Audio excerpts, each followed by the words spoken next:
Is it not in Nikki Haley's interest for Ron DeSantis to stay in as long as possible? And I'll explain what I think that may be the case. Is that Vivek Ramaswamy has pulled out. Most of his votes will probably go now to Trump because he's backed him. If Ron DeSantis was to pull out, then you've got to assume that a large number of his would also move to Trump. So how does that help Nikki Haley if Ron DeSantis pulls out? Tactically, is it not better if he just limps on for a bit? Yeah, no, look, folks are always trying to judge where voters will go. In the case of Vivek, I think you're absolutely right. Most of those will probably become Trump voters because Vivek is crazy. He's a conspiracy theorist, crazy guy. Most of the Chris Christie voters are very anti-Trump, so most of them are going to galvanize around the candidate most likely to defeat Trump, so that's going to be Nikki Haley. In the case of Ron, it's a little, I don't know what it would be, so I'm not going to presume where his voters would go. The big thing that we're focusing on here in New Hampshire, and I think ultimately will have to happen in South Carolina, is getting out the vote. Right, where Iowa fell really flat, what Trump get, like 56,000 votes? 56,000 people out of over 3 million in Iowa dictated that Trump was going to be the nominee. Whereas in New Hampshire, again, we'll have a much higher voter turnout. So the higher the voter turnout, the more likely Nikki is to defeat Trump, right? Because every new vote that comes to the table is more likely to be with Nikki. So I don't think they're worrying more about the 4 or 5% of the DeSantis voters and where they go. It's about driving another 10 or 20% higher on the voter turnout, knowing that would definitely help. That never fares well for the incumbent. And that's effectively what Trump is. He's effectively an incumbent in this race as the former president. He almost tries to convince people he wasn't already president and didn't already get a lot of stuff not done. But that's the situation. So that's really where we're focusing a lot of our efforts. I met Nikki Haley for the first time actually in this building. We were both on Hannity last time I was in New York a couple of months ago. And we had a nice long conversation. I was very impressed. She has a very nice way about her. She's very engaging, very smart, very charming.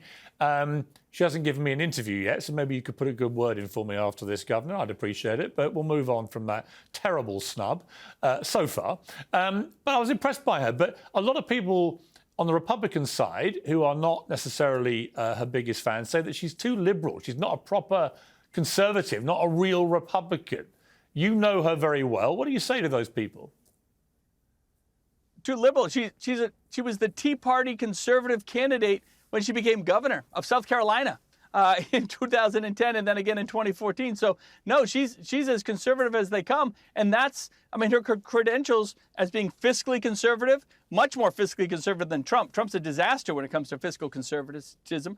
Individual liberties, which we pride a lot here in New Hampshire, right? That the individual comes first, not big government solutions, which Trump tries to do out of D.C. That doesn't fare too well with conservatives in the live free or die state, to be sure.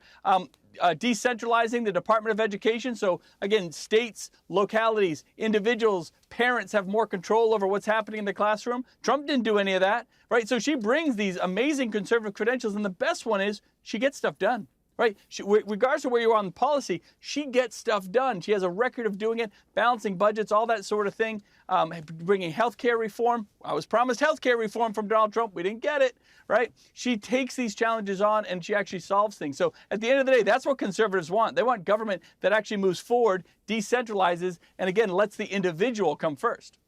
As you head towards New Hampshire, is she going to take the gloves off now and start pounding Trump? Because it seems to me the only way anybody is going to actually take Trump down is to start pounding him properly. And there's obviously lots of ammunition you could go for, but rather like every other candidate, it looks like Nikki Haley has held off doing this because she's worried about aggravating his very loyal supporters.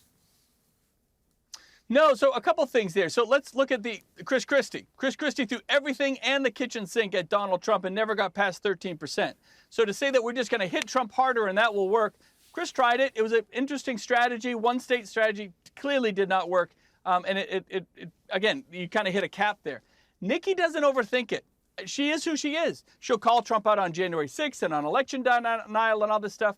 But good candidates talk about what they're bringing to the table, not just what the other guy isn't and what the other guy hasn't done, right? Leave it to surrogates like us to complain about Trump. Nikki's all about herself, and she's happy to hit him. She's worked very closely with him for many, many years, right? But she understands that she wants to talk about what she's going to do to fix this country, the solutions she's going to bring, her experience internationally, unmatched. Trump can't match her experience internationally. Okay. He showed up at the meetings taking all the policy decisions from her and the Department of State. What she's done working with legislatures. So this is an amazing candidate with amazing credentials. And as you say, most importantly, she's just likable. She's super genuine. She's definitely likable. But what if she's so likable that she gets flatlined in New Hampshire, Trump barrels through and has another massive victory?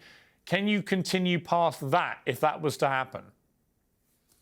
Sure. Well, look, going to our home state of South Carolina, there's huge opportunities there. So in the first 3 states of Iowa, New Hampshire, and South Carolina, there's only one person that has to win all 3, and that's Trump.